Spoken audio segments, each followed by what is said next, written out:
വയനാട് മാനന്തവാടി കഴിഞ്ഞ് കാട്ടിക്കുളത്തുനിന്ന് ഒരു 15 കിലോമീറ്ററൂടെ പോകണം. ഇടയിൽ കുട്ടാട്ടൻ്റെ അപ്പക്കട ഫേമസ് ആണേ. റിസർവ് ഫോറസ്റ്റ് കൂടെയാണ് യാത്ര. വഴിയിൽ കുറച്ച് മാനുകളെയും കണ്ടു. അങ്ങനെ ഡെസ്റ്റിനേഷൻ എത്തി, തിരുനെല്ലി മഹാവിഷ്ണു ക്ഷേത്രം. പക്ഷേ ഒരു പിൽഗ്രിം സ്പോട്ട് എന്നതിലപ്പുറം അതിശയിപ്പിക്കുന്ന പ്രകൃതി ഭംഗിയുള്ള സ്ഥലമാണ് കേട്ടോ ഇത്.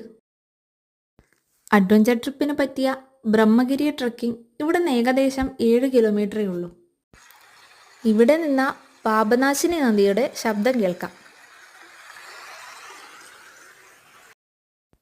പക്ഷെ അതിനേക്കാളും കൗതുകം തോന്നിയത് ഈ കൽപ്പാത്തി കണ്ടപ്പോഴാണ്.